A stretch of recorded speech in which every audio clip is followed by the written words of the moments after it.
Well, what can they do to make sure there's some incentive for hard play in the All-Star game? Because you've seen the NBA All-Star game, you've seen the Pro Bowl. It's pretty much a joke these days. What can there be incentive for these players to play hard and give the fans what they want?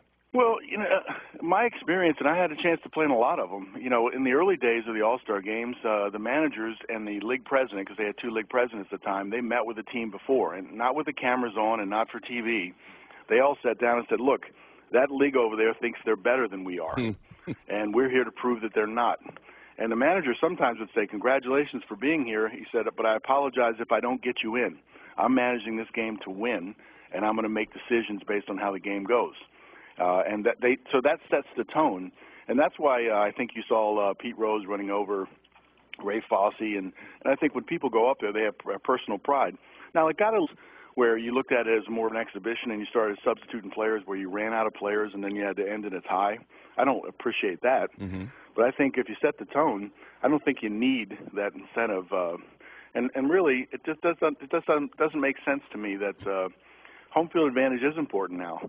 And, to me, I always like the best record. If you have a really, really great record going in, even though you're not playing all the same teams, I would reward the team, in the round that had the best record, the best seed, to have home field advantage. Agreed. Well, what did you think of Robbie Cano being booed last night for not selecting Billy Butler to be a home run derby participant? Yeah, it's kind of funny. If you think about taking the job serious as a captain, you want to win and choose the guys that can win in the home run derby. But if you look at it as sort of a PR issue, it seems like a no-brainer to me that you choose the guy that is a Kansas City representative. We had that issue, I guess, last year. Was it last year, Phoenix? Yeah, Justin Upton. Yep. Justin Upton, was left off. And I think the fans really wanted to see, him perform in the home run derby.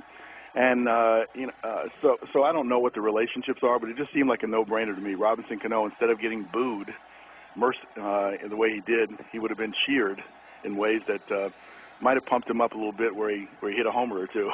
Yeah, you think it affected him? I think in some ways it did, and maybe he might have been surprised by it, but, he got in really late. He had the real late Sunday game, and getting in and not getting any sleep certainly will affect your focus and your ability to call on your talent in any given swing.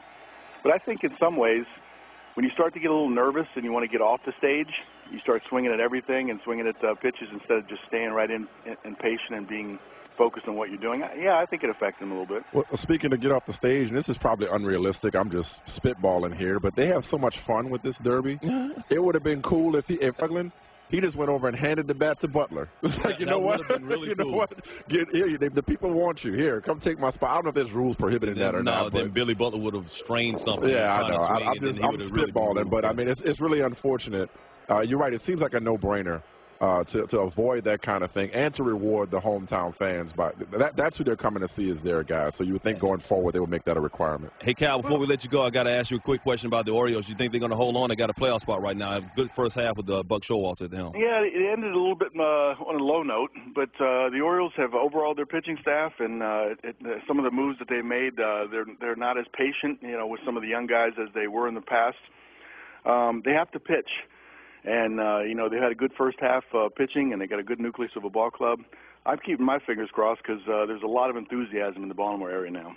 All right, Cal Ripken Jr., always a pleasure talking to you, Cal. Yep, thank you, guys. Baseball Hall of Famer Cal Ripken Jr. joining us on the Subway Fresh Take hotline right there, a class act. And he's when I first started in the business back in 1995 in Hagerstown, Maryland, young guy, wanted to do I had to shoot my own video and everything, went out to Camden Yards, and this is when he was in the midst of trying to break the consecutive games played record. So I asked him for an interview, my first time going in the locker room, and you know what? He said, "What's your name?" I said, "Mike." He said, "You know what? I'm respectfully declining right now, but, I'll do it next time." I mean, he didn't just say no. It was my first time ever being in the locker room, man, and I'll always remember that. And I got a picture of Cal Ripken Jr. that I still have, so a great guy. He serves as spokesperson for the One-A-Day Men's Stay in the Game campaign. The program includes a $50,000 donation to Cal Ripken Senior Foundation. You can visit www.stayinthegame.com to learn more about the Stay in the Game campaign and enter for a chance to win a trip to the 2013 All-Star Game. As you may have heard,